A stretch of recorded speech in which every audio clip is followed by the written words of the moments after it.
Yeah, Control, made by Remedy Entertainment, which is pretty much just Quantic Break 2, because I like Quantic Break. I like the gameplay. I thought the game had a lot of potential that wasn't exactly reached, and I don't think a lot of things in the game were executed well.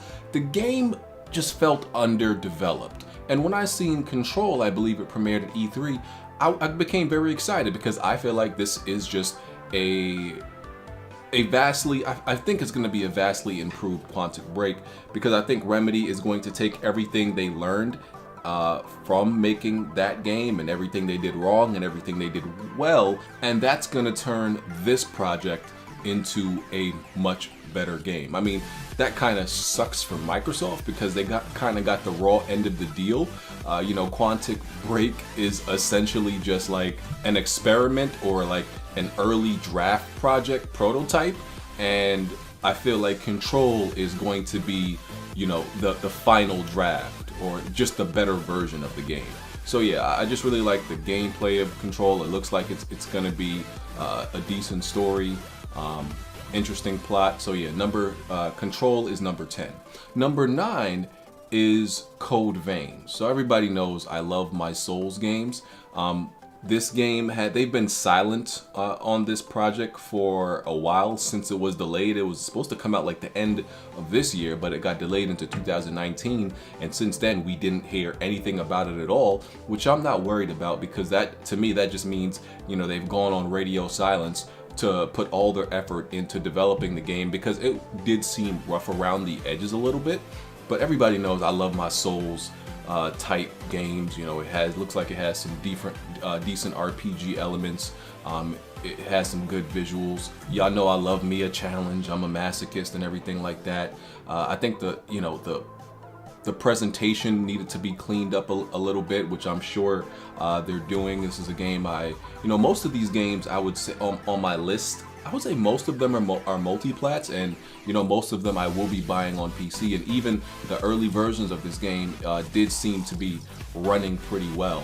And this seems to be, you know, because there's so many Souls games out there, you can't make your game a clone, so they seem to be adding their own type of like flavor or, you know, differentiation in gameplay design to make it stand out and make it a little bit different from the rest of the games in this genre. So yeah, I look forward to Code Vein. Code Vein is number 9. So number 8 is Nioh 2, and I went back and forth with my decision for even putting Nioh 2 on my list at all, only because I played so much of Nioh that I got burnt out of it. I beat the game, of course, but I think I put like 85 hours in Nioh, because I did like all the side quests, I did all the unnecessary things in that game that I became so burnt out. And even though I looked forward to Nioh 2, the thought of playing that game still like feels like a chore in my mind, because I burnt myself out of, you know, by doing all the unnecessary things in Nioh, and I didn't pace myself well. But when I really thought about it, no, I'm definitely excited for this game. Another Souls type game, but played a little bit more like a hack and slash, because it had, you know, all these different combos and variations with the weapons, and it made sense that the game played like, you know, almost like a fighter or a hack and slash with all these different moves and you know, combos, because it was made, you know, by Team Ninja. So of course all of that made sense. So yeah, I'm definitely looking forward to Nioh 2. I think it was Nioh was originally a PlayStation exclusive. It came to Xbox and PC. I think this one is just coming to all platforms initially. So I'll be buying it on PC if it's on PC at launch, because even though I enjoyed it on PlayStation 4, you know, they had the different modes, the visual mode and the performance mode, and I think the visual mode ran at like 720p if I remember right. It was pretty low. I can't remember exactly what it is, but I'm like, yeah, I'm gonna play this on PC so I can get the highest settings possible. So yeah, Nioh is number 8 for me. Number 7 is Gears 5. So I really enjoyed Gears 4. I had a lot of fun with it. And as far as like the campaign and the story goes, I want to see if they can up the ante a little bit, because I think that's what Microsoft needs, is, you know, for one of their games to prove that they can have a really engrossing story, a really, you know, memorable single player experience. Because, you know, Gears 4 single player wasn't bad, but it wasn't anything great, anything to write home about. And, you know, I think this single player does need to impress, and I want to see if they can, like I said, up the ante a little bit, go a little bit deeper in terms of the story, you know, with this second trilogy of the Gears franchise. I want to see who they can take it. You know, we were playing as JD in 4, and now we're playing as Kate, and it makes sense if you played 4 and beat the story. You know, it makes sense story-wise for you to play as her in 5. And I don't feel like they fleshed out the new characters enough in 4. And okay, you know, that may be a little bit difficult to do in one game, but I hope they do a lot more of that in 5. We need to know a lot more about these characters. They gotta, you know, tell a better narrative, and build the lore a little bit more in this game, in the world of these new protagonists. And I had a lot of fun with the multiplayer. I'm honestly looking forward more of the multiplayer, because that's a game where we had a lot of fun in this community with, you know, with all the people I, you know, play multiplayer games with, you know, in Discord and everything like that. And there's been a severe lack of multiplayer games this generation that I've liked, at least, and, you know, that I've had fun with. So Gears is honestly probably is one of the few multiplayer games on my list. I think there's only like 3 multiplayer games on my list, so, you know, it's slim pickings this generation in comparison to last generation as far as, you know, great multiplayer experiences. So Gears is number 7. Number 6 is Sekiro: Shadows Die Twice. So initially when Sekiro was first revealed, I wasn't impressed with it, because I'm like, I don't feel like they showed enough. Everybody was blown. Yeah, we know it's From Software is making it, and, you know, I trust them as a developer and everything like that, because, you know, they make a lot of the games that I like.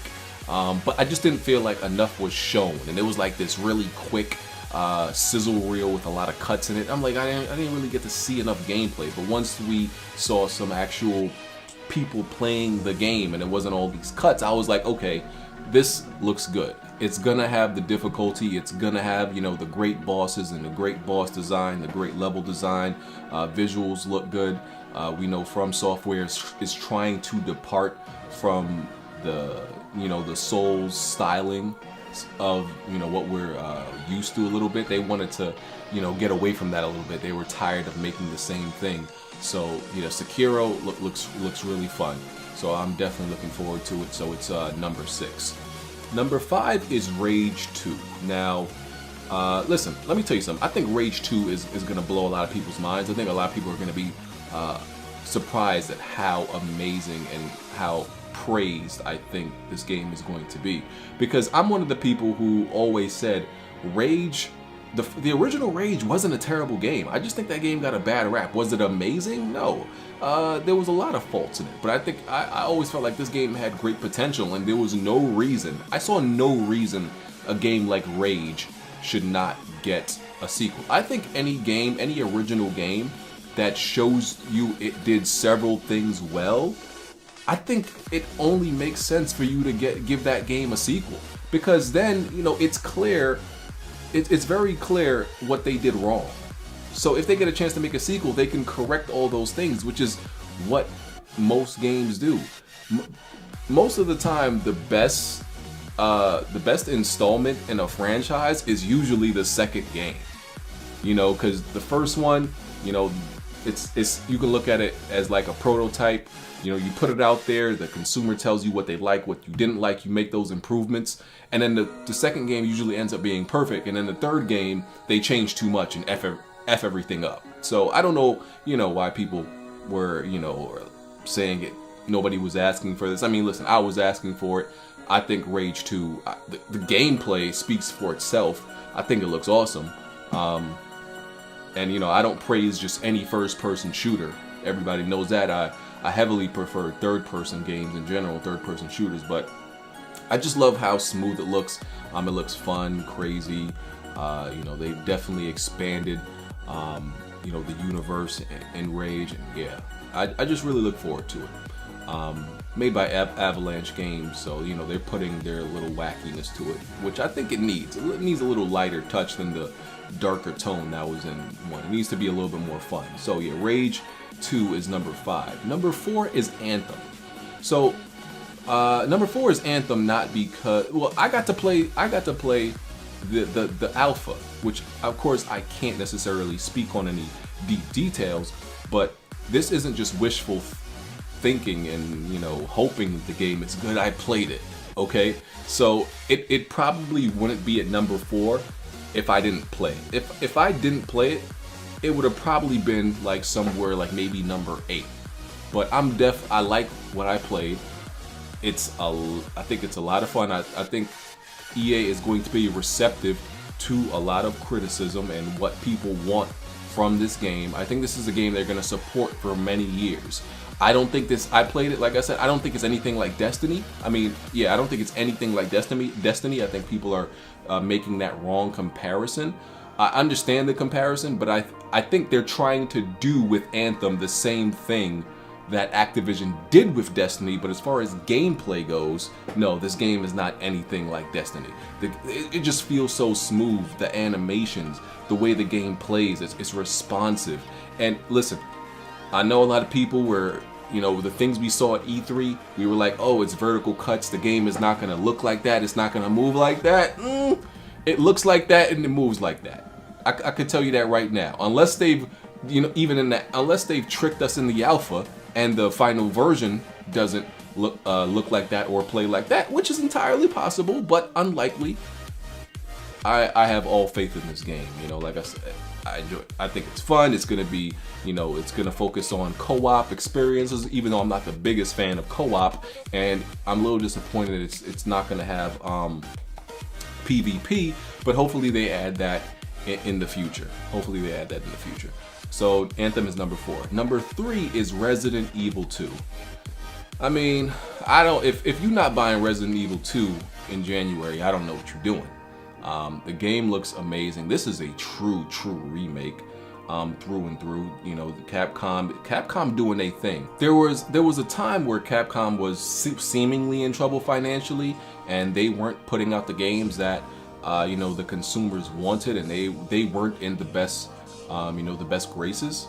But now, even though typically they're balanced right now, they're creating new experiences while remaking a lot of their old experiences. So I'm not mad at them for that. People are buying it, people want it. You know, they're not half-assing their remakes or their projects. You know, they're really rebuilding them from the ground up. So I respect it, and I'm a huge Resident Evil fan. Resident Evil 2 looks great. So, I mean, you don't really have to explain why Resident Evil, you know, Resident Evil 2 is number 3. I mean, they're probably already working on Resident Evil 3 remake, and, you know, rumors are even Dino Crisis, and we know we're gonna get a new Onimusha. So yeah, but yeah, Resident Evil 2 looks just visually beautiful. Gameplay looks fun. You know, that's a classic game. You know, it's a favorite by most people. So yeah, Resident Evil 2 is number 3. Number 2 is Crash Team Racing Nitro Fueled. Everybody knows how big of a fan I am of Crash Team Racing. I have been calling for this remake forever, for years. It's, to me, the greatest kart racer ever made. The only thing I will, like, you know, debate you with is Diddy Kong Racing, right? And it's because Crash Team Racing is really just Diddy Kong Racing with PlayStation characters, and Diddy Kong Racing is, you know, you could argue is the best kart racer ever. So I'm not mad at that.